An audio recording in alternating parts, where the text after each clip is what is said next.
भारत माता की, भारत माता की, भारत माता की, वंदे वंदे वंदे। संकल्प करना है सभी को, गीता हाथ में है, हम इसको पढ़ेंगे। भाई श्री संतोष साकेत महाराज ने जो बात आपको बताई है उसको जीवन में उतारेंगे और अपने जीवन को सुंदर दिव्य बनाएंगे।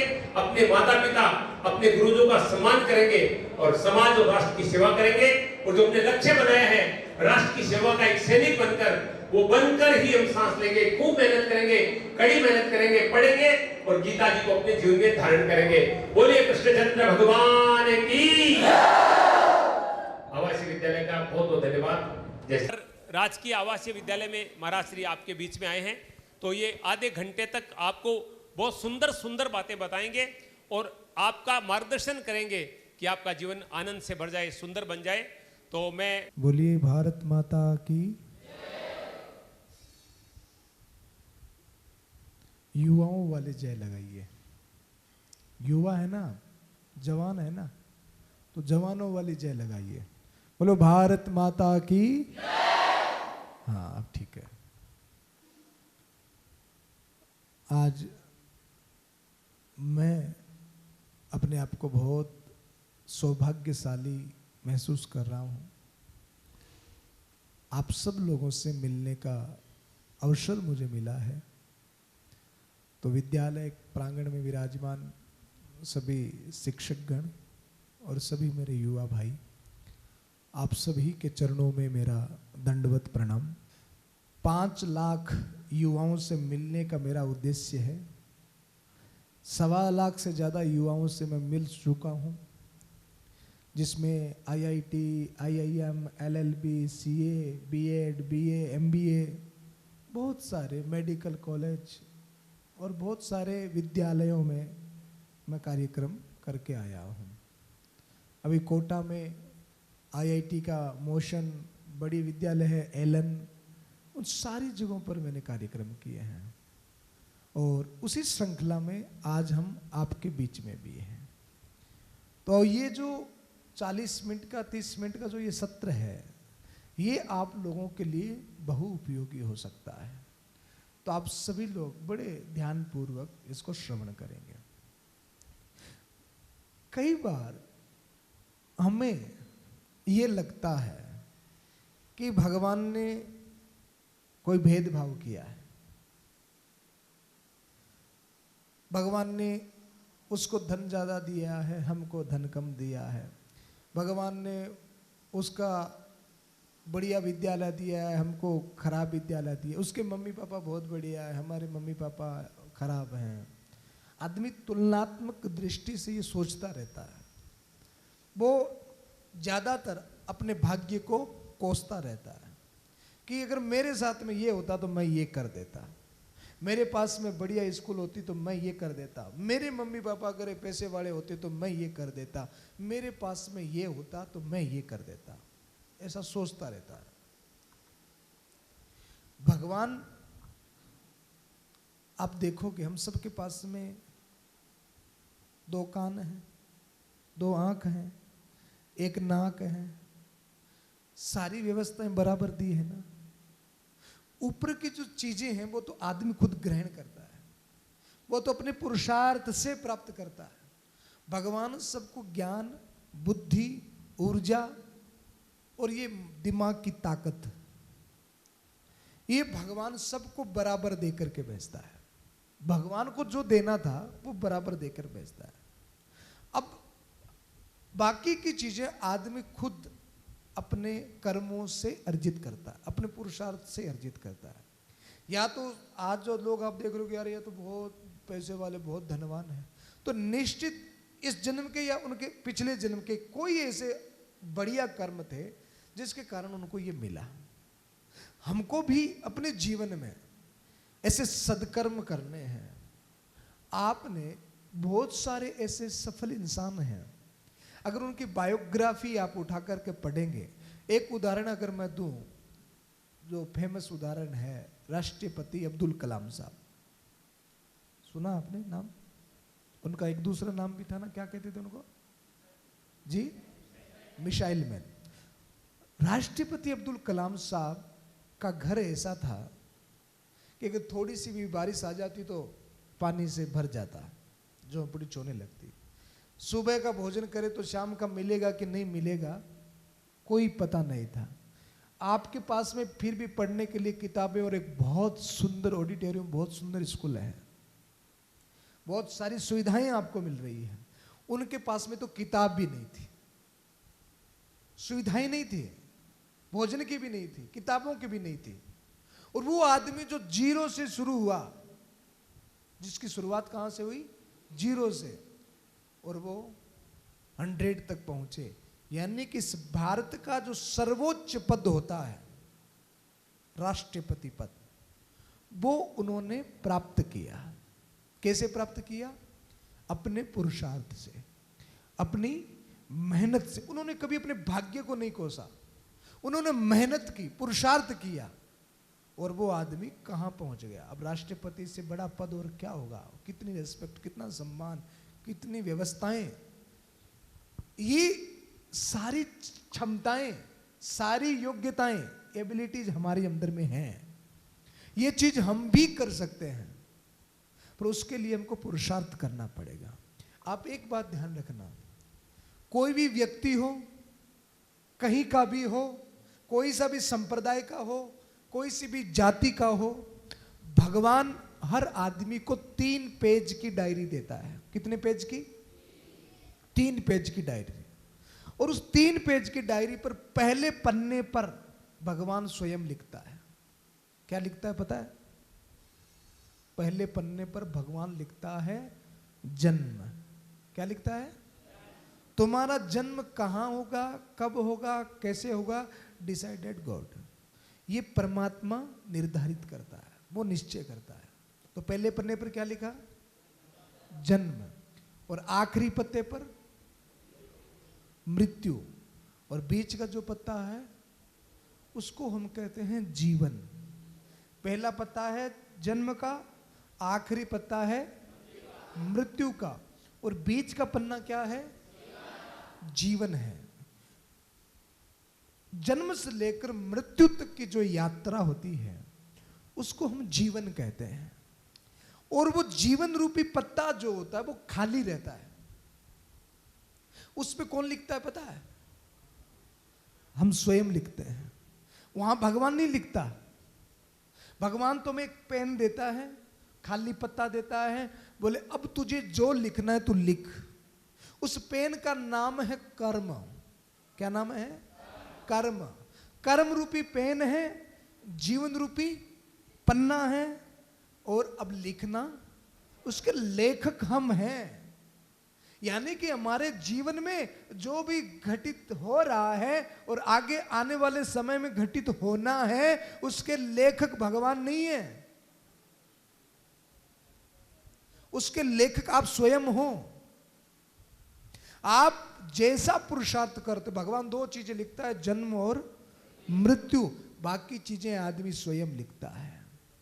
एक पुरुषार्थी व्यक्ति, मेहनत करने वाला व्यक्ति अगर चाहे तो स्वर्ग की संपत्ति को भी धरती पर उतार ले। इतनी मेहनत, इतना पुरुषार्थ हमें करना है। और वो भी पुरुषार्थ का मतलब केवल धन कमाने से नहीं है, केवल पैसे कमाने से नहीं है। मैंने एक बच्चे से पूछा कि तू बड़ा होकर के क्या बनेगा? आप सब कुछ बनना चाहते कि नहीं बनना चाहते? कुछ ना आपका गोल है कि नहीं है? सब बनना चाहते हैं। मैंने एक लड़के से पूछा तू बड़ा होकर क्या बनना चाहता है? बोले सर पैसे वाला। क्या बनना चाहता है? मैंने कहा पैसे वाला? कितना पैसे वाला? बोले सर 10 मोबाइल हो, 10 गाड़ी हो और 20 घर हो। कितने पैसे वाला? 10 गाड़ी, 10 मोबाइल और 20 घर, इतना पैसे वाला। लड़के ने कहा, लड़के का नाम था वरुण। तो उसके पास में एक लड़की बैठी थी। मैंने उससे पूछा कि तू क्या बनना चाहती है? बोले सर वरुण की पत्नी। समझ में आई नहीं बात? क्या बनना चाहती है? भाई वरुण इतना पैसे वाला होगा तो मुझे और कुछ बनने की जरूरत ही नहीं है, वैसे इसकी पत्नी बन जाऊं यही काफी है। तो हमें खाली पैसे वाला नहीं बनना है, हमें पैसे वाले के साथ साथ, हमें एक डॉक्टर के साथ साथ, एक इंजीनियर के साथ साथ, एक उद्योगपति के साथ साथ, सबसे पहले हमको एक अच्छा इंसान बनना है। क्या बनना है? अच्छा आप बताओ, डॉक्टर कौन कौन बनना चाहता है आप में से? किसी ने सपना देखा है? डॉक्टर कौन कौन बनना चाहता है? अच्छा इंजीनियर कौन कौन बनना चाहता है? इंजीनियर। उद्योगपति कौन कौन बनना चाहता है? तो आप क्या बनना चाहते हैं? लल्लू लाल हैं? आर्मी में कौन कौन जाना चाहता है? अरे वाह, गजब, क्या बात है, दिल खुश कर दिया आपने प्रभु। तो आर्मी में जाएंगे सारे ही, ये तो बहुत बड़ी बात है। तो आर्मी के लिए तो आपको शारीरिक मेहनत खूब करनी पड़ेगी। अभी कर रहे हैं क्या आप? कितने घंटे व्यायाम करते हैं? 4 बजे उठते हैं सारे? अरे वाह। और फिर क्या करते हो? कितने किलोमीटर की?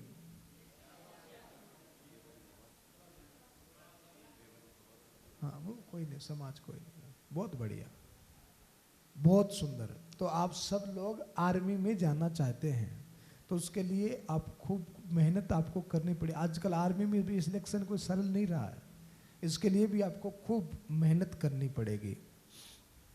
अच्छा ये बताइए कि आपका जो एजुकेशन सिस्टम है, जो पढ़ाई होती है, कितने घंटे की होती है? यहाँ क्लास जो लगती है कितने घंटे पढ़ते हो आप? हैं? 7 से 1 बजे तक 6 घंटे। अच्छा, और 6 घंटे पढ़ाई करने के बाद में और पढ़ते हो आप? अच्छा एक बात बताओ, क्लास के बाद में 4 घंटे कौन पढ़ता है? 4 घंटे पढ़ने वाले हाथ ऊपर करें। आपके टीचर्स देख रहे हैं आपको, 4 घंटे पढ़ते हो? लो 10-12 हाथ ऊपर हो गए। अच्छा 3 घंटे कौन पढ़ता है? हाथ ऊपर करें। 3 घंटे वाले। अच्छा 2 घंटे कौन पढ़ता है? 2 घंटे। वाह, चलो। और 1 घंटे? चलो, मतलब मोटा मोटी बाकी तो कोई पढ़ ही नहीं रहे हैं, हाथ भी ऊपर नहीं कर रहे हैं। वो तो इतने आलसी हैं कि हाथ भी ऊपर नहीं हो रहा है, तो वो क्या करेंगे अपने लाइफ में बताओ? जिसका ये नहीं हो रहा है, तब वो अपनी लाइफ में क्या करेंगे? एक स्कूल में एक टीचर ने कहा कि जो सबसे ज़्यादा आलसी है वो हाथ ऊपर करे, मैं उसको साइकिल गिफ्ट करूंगा। तो एक लड़के ने इतना हाथ ऊपर किया, एक ने इतना हाथ ऊपर किया, एक कोई मेरे जैसा आलसी यूं बैठा था। तो सर ने पूछा क्या तुमको साइकिल नहीं चाहिए? बोले साइकिल तो चाहिए सर, पर हाथ ऊपर कौन करे? सर ने देखा कि ये सबसे ज्यादा आलसी है। तो आप सबको खूब खूब मेहनत करनी होगी। जो 6 घंटे क्लास में पढ़ रहे हैं और 4 घंटे बाद में भी मेहनत कर रहे हैं, मैं उनकी सफलता की गारंटी लेता हूं, वो निश्चित सफल होंगे। और आज जो 4 घंटे पढ़ाई नहीं कर रहे हैं ना, जो घंटे 2 घंटे पढ़ रहे हैं, वो भी बिना मन, आगे चल करके आपको 16 घंटे मेहनत करनी होगी। और 16 घंटे मेहनत करके भी उतना ही मिलने वाला है जिससे आपका पेट भर जाए, आपका परिवार पल जाए, इससे ज्यादा नहीं मिलने वाला है। अगर आप आज 4 घंटे पढ़ाई नहीं कर रहे हो, तो आगे कितने घंटे मेहनत करनी है? 16 घंटे। और उस 16 घंटे में उतना ही मिलेगा जिससे आपका पेट भर जाए, उससे ज्यादा आप अपनी ख्वाहिशों को, आप अपनी इच्छाओं को, आप अपनी सुविधाओं को बढ़ा नहीं पाएंगे। बस आपको दोनों टाइम की रोटी की व्यवस्था हो जाएगी, इतना ही मिल पाएगा। इसलिए आज अपनी मेहनत से जी मत कतराओ। 25 वर्ष तक का समय है आप लोगों के पास में। अब मैं कई देख रहा हूं, कई लड़के तो 20-22 वर्ष के होंगे 20 के, 19 के, है ना? आपके पास में तो कम समय बचा है, 4-5 साल का समय बचा है। उसके बाद में आपको ये मौका नहीं मिलेगा। उसके बाद में आपका शादी हो जाएगी, विवाह हो जाएगा, जिम्मेदारियां बढ़ जाएगी, फिर आपको ये अवसर नहीं मिलेगा। इसलिए सबसे सफल आदमी वही होता है जो समय की कदर करता है। आपने कभी सूर्य को देखा? अगर 6:05 पर उदय होता है तो वो उदय होता है कि नहीं होता? आपने कभी देखा सूरज छुट्टी पे चला गया हो? एक दिन ऐसा आ जाए कि सूर्य भगवान कहते हैं कि यार आज उदय नहीं होना है, छोड़ो, आज तो आराम से सोएंगे, रेस्ट करेंगे। कभी देखा आपने ऐसा? और एक दिन सूर्य अगर छुट्टी पर चला जाएगा तो क्या होगा? हाहाकार मच जाएगा, अंधकार छा जाएगा। सूर्य चमकता है इसलिए क्योंकि सूर्य समय की कदर करता है। सूर्य चमकता है इसलिए कि सूर्य कभी भेदभाव नहीं करता। आप कभी देखोगे सूर्य उदय होता है, कभी ऐसा हुआ क्या कि रोडपति के घर कम उजाला हुआ और करोड़पति के घर ज्यादा उजाला हो गया? सूर्य ने कभी ये कहा कि ये ऊंची जाति का है, ये नीची जाति का है, तो यहां अंधेरा रखना, यहां उजाला रखना है? सूर्य के अंदर जाति भेद नहीं होता। सूर्य के अंदर भेद ये भी नहीं होता कि ये करोड़पति है, रोडपति है। सूर्य का संभाव है कि नहीं है? सबको एक समान देखता है कि नहीं देखता? इसीलिए सूर्य चमकता है। तो हमें अपने समय की कदर करनी है। हमें अपने जाति पाति ऊंच नीच इन सारी चीजों से ऊपर उठना है और सबसे पहले हमको एक अच्छा इंसान बनना है।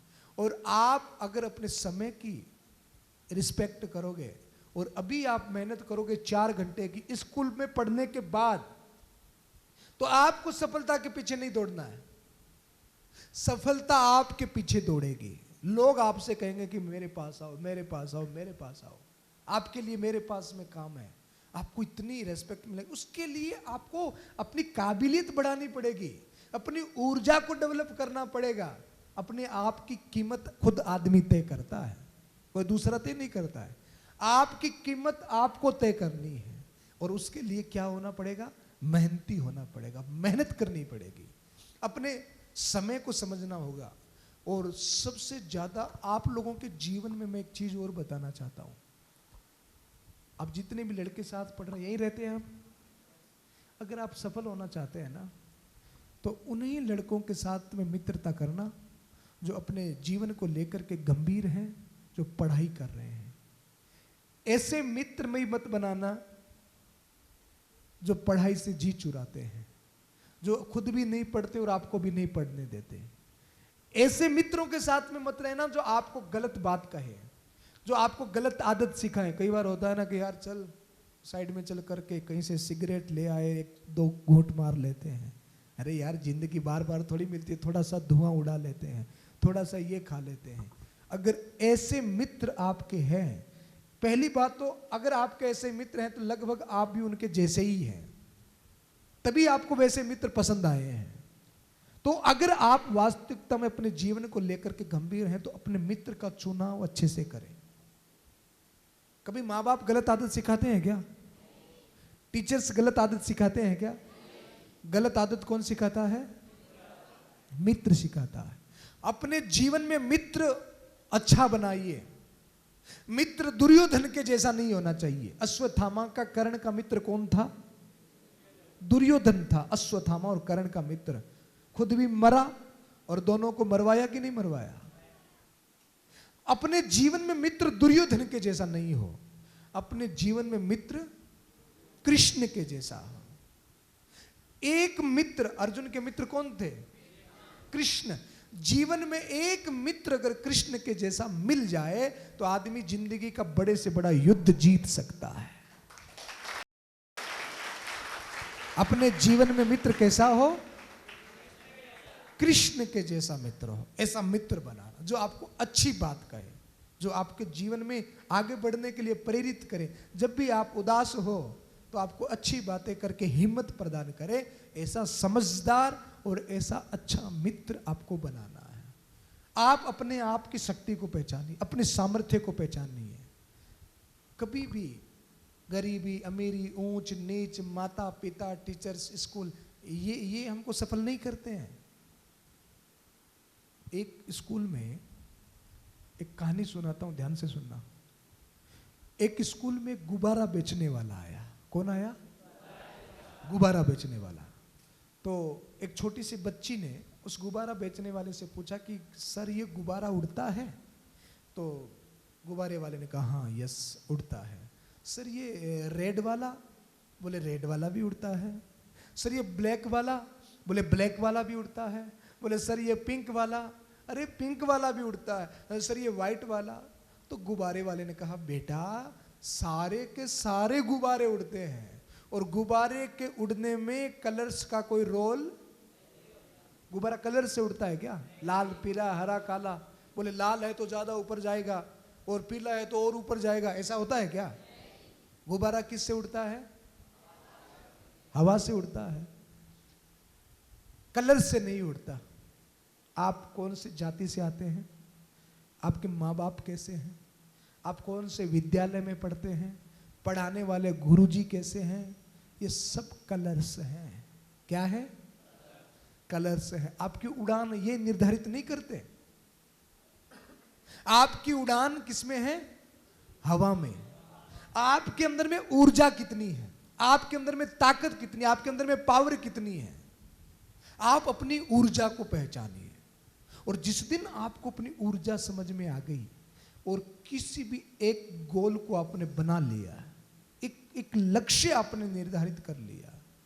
अब आर्मी में भी आपको जाना है, आर्मी में भी बहुत सारी कैटेगरी होती है। आपको कर्नल बनना है, ब्रिगेडियर बनना है, सिपाही बनना है, बहुत सारी चीजें हैं। इसलिए अगर आपने पहले तो आपको गोल निर्धारित करना है कि मुझे ब्रिगेडियर बनना है, कर्नल बनना है, मुझे सिपाही बनना है, गोल निर्धारित कर लिया। और एक बात और बता दूं आपको, गोल हमेशा बड़ा होना चाहिए। लक्ष्य क्या होना चाहिए? बड़ा होना चाहिए। अगर आप कर्नल के लेवल की तैयारी करोगे, अगर आप आईपीएस आईएएस की तैयारी करोगे, तो टीचर की नौकरी तो आपको यूं ही मिल जाएगी, पीछे पीछे घूम के दे देंगे। पर आप तैयारी टीचर की कर रही है तो पता नहीं नंबर आएगा कि नहीं आएगा। इसलिए लक्ष्य बड़ा हो। आप आसमान को लक्ष्य बनाएंगे तो पेड़ की जितनी ऊंचाई मिलेगी, और पेड़ को लक्ष्य बनाएंगे तो आप धरती पर ही रेंगते रहेंगे। तो हमें क्या करना? अपने लक्ष्य को ऊंचा करना है, बड़ा बनाना है, और उस लक्ष्य के पीछे का जो मोटिव हो वो बहुत सुंदर होना चाहिए। आर्मी में जाना है, क्यों जाना है? पक्का यही है?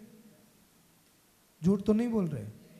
कहीं ये तो नहीं कि आर्मी में जाना है, अच्छी नौकरी लग जाएगी, 50-60 हजार रुपये महीने के आएंगे, और ऐसा भाव तो नहीं है ना।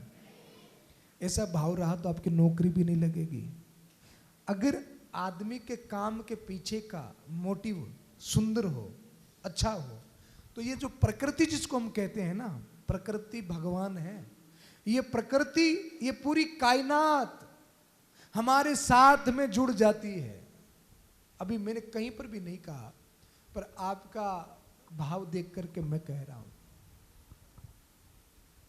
17 साल से मैं आध्यात्म लाइन में हूं, और पूरे भारतवर्ष में मैंने खूब सारी कथाएं गाई हैं, और बड़े बड़े सेठ लोग बुलाते हैं, हम कथा करने के लिए जाते हैं, 7 दिन प्रवचन करके बड़ा सारा पैकेज लेकर के घर आ जाते हैं, परिवार में खुशी खुशी रहते हैं। आप तनिक सा विचार करिए, मैं आपके पास यहां आया हूं, अभी मेरे को क्या लाभ है? इनसे मैंने कोई पैसे नहीं मांगे, न कोई सहयोग मांगा है, नहीं मैं कहीं पैसे लेकर के ये सेशन करता हूं, फ्री में कर रहा हूं। और लोगों से सहयोग ला करके ऐसी किताबें भी बैठ रहा हूं। ये एक किताब 20 रुपए की आती है, 22 जनों की टीम मेरे साथ में चलती है, महीने का 20 लाख रुपए का खर्चा है। बाहर आपने गाड़ी देखी होगी खड़ी, ये गाड़ी, मेरी गाड़ी, ये कैमरा वेमरा, ये माइक साउंड, और भी महीने का कितने का खर्चा है? 20 लाख रुपए का खर्चा है। आपके लिए नॉर्मल सी बात होगी कि एक महाराज आए, 10 मिनट का प्रवचन देकर के किताब बांट के गए, पर आपको ये बात आप तक पहुंचाने के लिए महीने का कितना खर्चा हो रहा है? 20 लाख का खर्चा हो रहा है। मेरा इंपॉर्टेंट टाइम, अगर ये काम मैं अपने परिवार के लिए करूं, ये टाइम मेरे लिए बहुत इंपॉर्टेंट है। मैं अपने परिवार के लिए अगर करना चाहूं तो इस टाइम में मैं बहुत कुछ कर सकता हूं, पर उन सारी चीजों को इग्नोर करके मैं यहां सारी चीजों को मैं इग्नोर करके आप लोगों के बीच में हूं।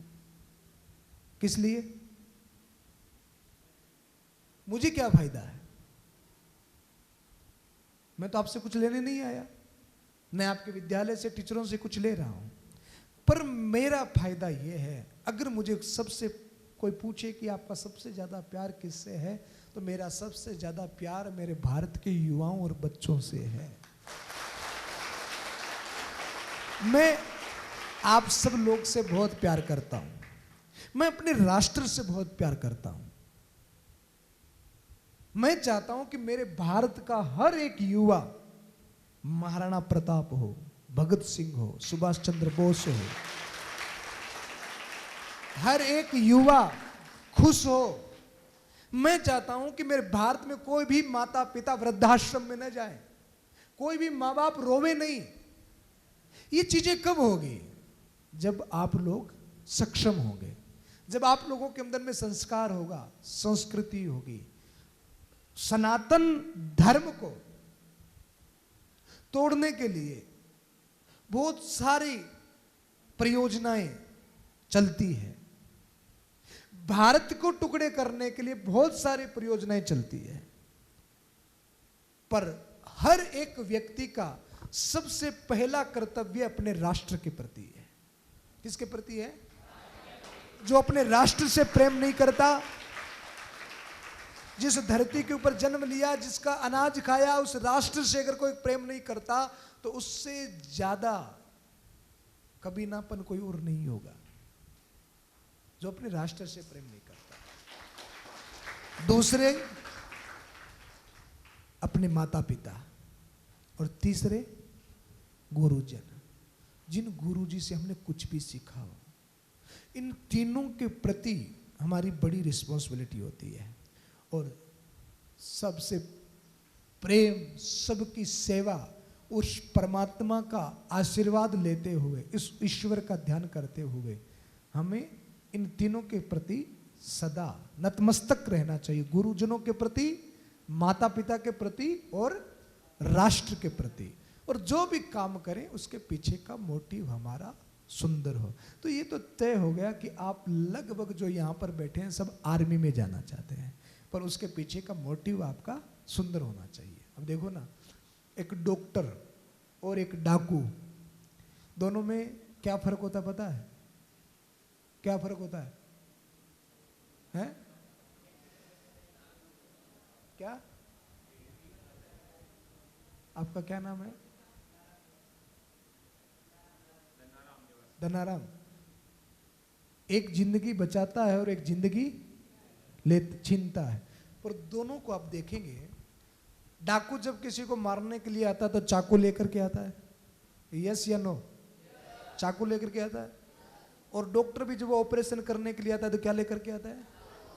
चाकू लेकर के आता है। दोनों काम क्या करते हैं? काटने का। औजार एक जैसा है, काम एक जैसा कर रहे हैं, और मजे की बात तो यह है कि दोनों ही मुंह ढक करके आते हैं, डाकू भी और डॉक्टर भी। काम एक जैसा, कॉस्ट्यूम एक जैसी, क्रिया भी एक जैसी, पर दोनों में फर्क कितना है? एक जान लेने का काम कर रहा है, एक जान बचाने का काम। एक अपमानित हो रहा है, एक सम्मानित हो रहा है, एक तिरस्कृत हो रहा है, एक पुरस्कृत हो रहा है। तो दोनों में कितना अंतर है? काम एक जैसा है।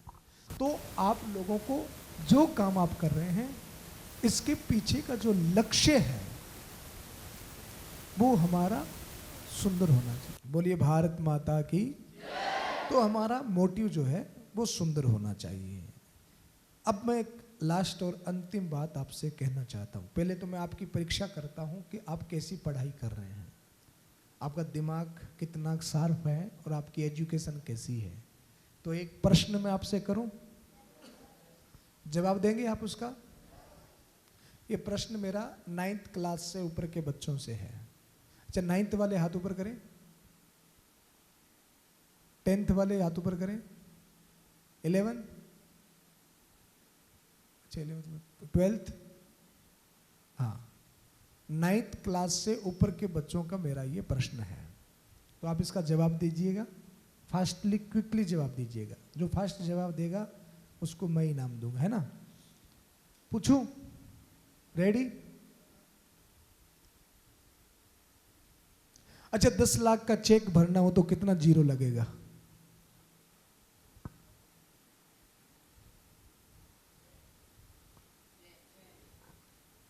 7 जीरो लगेगा। बैठ जाओ।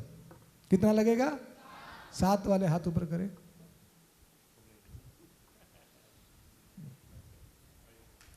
गुड। अब बता दो जल्दी से हाथ ऊपर करके कितना जीरो लगेगा? हैं? 6 वाले हाथ ऊपर करें। हाँ ठीक है, नीचे कर लो। आपका क्या नाम बेटा? हैं? इसके लिए ताली बजाओ। आ जाओ।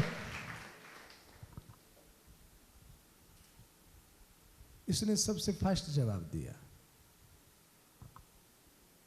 पढ़ाई का, दिमाग का शार्पनेस जो होता है ना, वो बहुत मायने रखता है। आपके लिए इनाम है।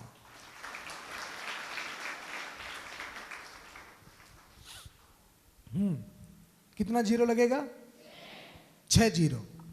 अच्छा, 1 जीरो हटा दो तो चेक की वैल्यू रहेगी? नहीं रहेगी ना? नहीं रहेगी ना? 1 जीरो हटा दी तो चेक की वैल्यू नहीं रहेगी? हैं? कितनी? 1 लाख की। अच्छा, 1 जीरो और हटाओ, एक और हटाओ, एक और हटाओ, एक और हटाओ, एक और हटाओ। अब वैल्यू है? है? हाँ, गुड। कितनी वैल्यू है? जो नहीं नहीं बोल रहे हैं ना हर चीज में, आपको पता पड़ गया आपने कौन कौन सा गलत जवाब दिया। इसका मतलब आप अपने मन में देख लेना कि आपके अंदर में क्या पढ़ाई और आप कितनी तैयारी कर रहे हो। कितनी वैल्यू रहेगी? 1 की वैल्यू रहेगी। अच्छा, जीरो को एज इट इज रखो और 1 को हटा दो। अब वैल्यू हमारे जीवन में भी हम जितनी पढ़ाई करेंगे, जितनी डिग्रियां लेंगे, उतने जीरो बढ़ते जाएंगे, यानी कि हमारी वैल्यू बढ़ती जाएगी। पर हमारा आधार क्या है? 1 है। अब जिस कुर्सी पर बैठे हैं, इसकी कितनी टांगे हैं? 1 टांग में निकाल दूं तो कुर्सी, सर भी, आपको अच्छा लगेगा? ये चारों टांगे हमारे जीवन में भी होनी चाहिए। अगर इन चारों में से एक पैर भी हमारे पास में नहीं होगा तो हम भी सफल नहीं होंगे, हम भी गिर जाएंगे। और ये चारों टांगे आप याद कर लेना। पहली टांग, आप नर्सरी से लेकर जब आई क्वालिफिकेशन लेंगे तो आपका बुद्धि बल बढ़ेगा। क्या बढ़ेगा? दूसरा, आप अभी जवान हैं, आर्मी की तैयारी कर रहे हैं, तो आपको तो कहने की जरूरत ही नहीं है। दूसरा क्या चाहिए? बाहुबल, ताकत चाहिए कि नहीं चाहिए? अच्छा खाओ पियो व्यायाम करो। आर्मी वालों को तो और ज्यादा चाहिए। तो पहली चीज क्या है? ज्यादा से ज्यादा ज्ञान लीजिए। ये नहीं कि आप आर्मी में जा रहे हो तो आर्मी का ही ज्ञान ले, अन्य भी बहुत सारी चीजों का जितना आप ले सकते, रात दिन पढ़िए, हर चीज का ज्ञान लीजिए। जितना आपके अंदर में ज्ञान होगा उतना ही आपका सम्मान होगा। आदमी की पूजा उसके कर्म से, काम से और ज्ञान से होती है। कोई नरेंद्र अपने घर से निकल करके विवेकानंद बन जाता है, कौन बनाता है? उसका नॉलेज बनाता है, उसका ज्ञान बनाता है। आप ज्यादा से ज्यादा ज्ञान लीजिए, पहली चीज। दूसरी चीज है बाहुबल, शक्ति अर्जित कीजिए, खूब शक्ति। महाराणा प्रताप के बारे में सुना ना, 100 किलो का तो भाला लेकर के चलता था और बड़ा ताकतवर, घास की रोटियां खाकर भी दुश्मनों को धूल चटा दी। ऐसा पावर हमारे अंदर में, ऐसी ताकत हमारे अंदर होनी चाहिए। तो खूब घोड़े की तरह मेहनत करो। दूसरा, तीसरा बुद्धिबल, बाहुबल, और तीसरा होता है धन बल। वो तो आप नौकरी लगोगे, काम करोगे तो आना ही आना है। ईमानदारी से जितना आए वही पर्याप्त होता है। बेईमानी का 1 पैसा भी बुरा होता है। और चौथा क्या होता है पता है? पहला बोलो, एक साथ बोलो। दूसरा, तीसरा और चौथा है एक हो गया है जी। बुद्धि बल, बाहुबल, धन बल। चौथा बल क्या है? वो तो आगे बेटा, मैंने कहा ना अभी, ईमानदारी। धन बल ईमानदारी से ही कमाना। चौथा बल है, चलो मैं बताता हूं। चौथा बल होता है आत्मबल, मनोबल। आप आर्मी में जाएं और आपके पास में हथियार भी हैं और सामने अगर आपके 10 दुश्मन आकर के खड़े हो जाएं, अगर आपके अंदर में मनोबल और आत्मबल नहीं है, न तो उस समय आपका बुद्धिबल काम करेगा और न ही आपका शरीर काम करेगा। कांपने लग जाओगे, थरथराने लग जाओगे, बुद्धि भी साथ छोड़ देगी कि अब मुझे क्या करना है। उस समय आपको किसकी आवश्यकता पड़ती है? मनोबल की, आत्मबल की, कि मेरे जैसा बलवान कोई नहीं, मैं ये कर सकता हूं। चाहे 10 नहीं 10,000 हो, पर मेरे सामने नहीं टिक सकते। ये आत्मबल हमारे अंदर में होना चाहिए। और ये आत्मबल कहां से आता है? मनोबल कैसे बढ़ता है? भाई किताबें पढ़ोगे तो बुद्धिबल बढ़ जाएगा, व्यायाम करोगे तो बाहुबल बढ़ जाएगा, काम करोगे तो धनबल बढ़ जाएगा। आत्मबल कैसे बढ़ता है बताओ? कोई बता सकता? मनोबल कैसे बढ़ेगा? है आत्मविश्वास को ही तो आत्मबल कहते हैं बेटा। इसको वृद्धि कैसे करेंगे? ये बढ़ेगा कैसे? आत्मबल बढ़ेगा कैसे? अब जैसे मेरे को बहुत डर लग रहा है, भय लग रहा है, मैं कोई काम नहीं कर सकता, मुझे ये लगता है कि मैं सफल होऊंगा कि नहीं, मैं ये कर पाऊंगा कि नहीं कर पाऊंगा, तो ये आत्मविश्वास कैसे बढ़ता है? हाँ, पॉजिटिव सोचने से, सकारात्मक सोचने से और जीवन में अच्छा कर्म करने से। बुरा कर्म ही भय पैदा करता है, अच्छा कर्म भय पैदा नहीं करता, वो आपके मनोबल को बढ़ाता है। और उसके साथ साथ आप जब हजारों किताबें पढ़ें, तो मैं आपको एक किताब, मुझे 11 बजे कहीं पहुंचना था, 11:05 हो गई, तो मैं अपने बात को पूरा करता हूं। आपको एक किताब और मैं सजेस्ट करता हूं। ये किताब जानते हो आप कौन सी है? श्रीमद् भगवत। किस किस के घर में है? 1 2 हाथ ऊपर हुए हैं, 3 4 5। आप में से पढ़ा है कभी किसी ने इसको? गीता के बारे में कोई जानता है थोड़ा बहुत भी?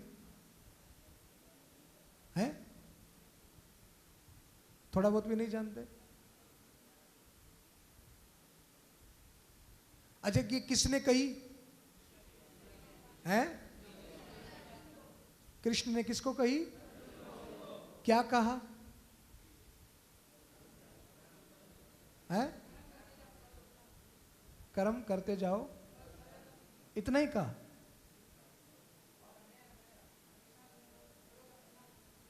दो बात, चलो 2 बात बताई आपने, बहुत अच्छी बताई। अब ये जो 2 बात अपनी गई है ना, ऐसी ऐसी 2000 बातें हैं इसमें, और वो अपने जीवन को सुंदर बनाने वाली है। दुनिया का सबसे पावरफुल ग्रंथ, किताब, मनोचिकित्सक बुक, जो आपके अंदर में आत्मविश्वास भर सकती है। आप जितनी भी बड़ी टॉप पर्सनैलिटीज हैं भारत की, आप उनकी बायोग्राफी उठा करके पढ़ना, उनके जीवन में एक कॉमन बात मिलेगी, उन्होंने क्या पढ़ा है? भगवत गीता को पढ़ा है। तो जिसने अपने हजारों किताबों के साथ में, स्कूल किताब के साथ में, इसको भी सम्मिलित कर लिया और इसको याद कर लिया, पढ़ लिया और समझ लिया, तो उसकी सफलता को कोई रोक नहीं सकता। दुनिया में ऐसी कोई ताकत पैदा नहीं हुई जो उसको सफल होने से रोक सके, जिसने इस किताब को समझ लिया। हालांकि बहुत बड़ा चैलेंज है, इसके शब्द इतने कनिष्ठ हैं कि समझना बड़ा मुश्किल हो जाता है, बहुत मुश्किल है। पर कोशिश करने से तो भगवान भी मिल जाता है, कोशिश करने तो सारा चीजें हो जाती है।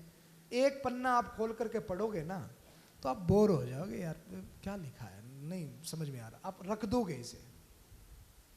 पर जिसने इसको रखा नहीं और चैलेंज ले लिया कि नहीं, मेरे को इसको समझना है, और इस किताब को समझ लिया, तो कुछ और ज्ञान की, स्पिरिचुअलिटी की, आध्यात्म ज्ञान की जरूरत नहीं रहेगी।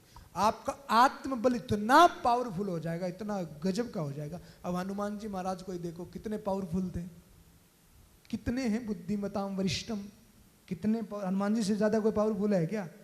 सूर्य कोई मन में कर लिया कि इसको मेरे को लेना है, निगलना है, तो वो सूर्य के पास में भी पहुंच गए।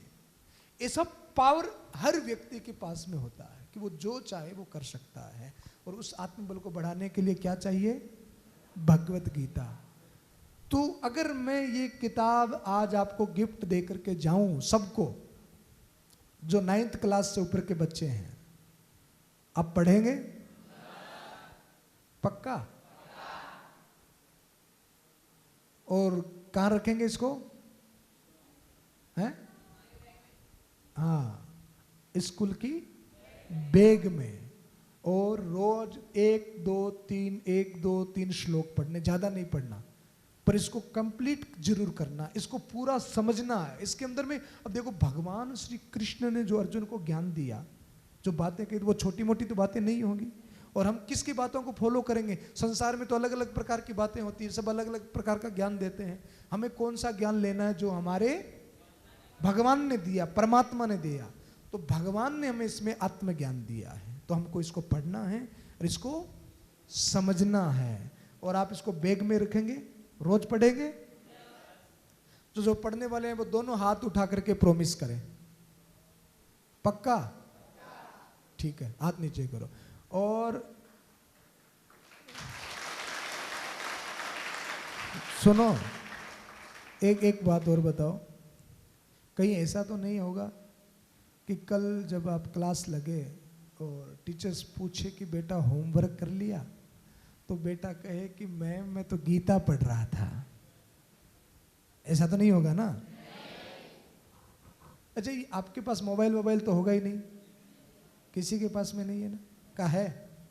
किस किस के पास है बताओ? हाथ ऊपर करो, पर्सनल मोबाइल किस किस के पास में है? चलो 5-7 शेर है, ठीक है। आप जो समय मोबाइल को दे रहे हो ना, और जिनके पास नहीं है उनका तो बहुत बड़ी भगवान की कृपा है। वो समय आपको किसको देना है? रोज आधे घंटा ईमानदारी से देना, नहाए बिना नहाए, गार्डन में, छत पर, अकेले में, कहीं पर भी, और अपने मित्रों के साथ में इसकी चर्चा करना, सवाल जवाब करना कि बताओ इसका क्या मतलब है, ये भगवान ने हमसे क्या कहा है। इससे आपकी सोच बढ़ेगी, सोच में वृद्धि होगी। तो आप इसको पढ़ेंगे। तो मैं आपसे, आज कितनी तारीख है? 7। तो मैं आपसे 2 महीने के बाद में फिर मिलने के लिए आऊंगा। सर आ सकता हूं ना सर? हाँ। तो हम किसके ऊपर चर्चा करेंगे? किसके ऊपर करेंगे? इसके सवाल को जवाब देंगे आप? इसके ऊपर चर्चा करेंगे हम? पक्का? मैं जो पूछूंगा बता देंगे आप? कितने महीने बाद मिलेंगे? मैंने इस किताब को केवल 15 दिनों में पूरा याद कर लिया था, और मैं आपको कितना दे रहा हूं? 2 महीने दे रहा हूं। तो 2 महीने बाद में हम मिलेंगे और इस गीता के ऊपर में चर्चा करेंगे। और कृष्ण का ज्ञान अगर आपने ले लिया तो दुनिया में कोई दूसरा ज्ञान लेने की जरूरत नहीं है ना? तो एक बार जोरदार जयकारा लगाए, भारत माता की। तो आप सबसे मिलकर के मुझे बहुत अच्छा लगा। विद्यालय परिवार को पुनः मेरा धन्यवाद। जय हिंद, जय भारत। हमारे जो आज मंच में मीणा जी साथ में बैठे हैं, उनको आशीर्वाद प्रदान करें। मीणा जी पधारे। भारत माता की, भारत माता की, भारत माता की, वंदे वंदे वंदे। संकल्प करना है सभी को। गीता हाथ में है, हम इसको पढ़ेंगे। भाई श्री संतोष समेत महाराज ने जो बात आपको बताई है उसको जीवन में उतारेंगे और अपने जीवन को सुंदर दिव्य बनाएंगे। अपने माता पिता, अपने गुरुजों का सम्मान करेंगे और समाज और राष्ट्र की सेवा करेंगे। और जो अपने लक्ष्य बनाया है राष्ट्र की सेवा का एक सैनिक बनकर, वो बनकर ही हम सांस लेंगे। खूब मेहनत करेंगे, कड़ी मेहनत करेंगे, पढ़ेंगे और गीता जी को अपने जीवन में धारण करेंगे। बोलिए कृष्णचंद्र भगवान की। आवासीय विद्यालय का बहुत बहुत धन्यवाद।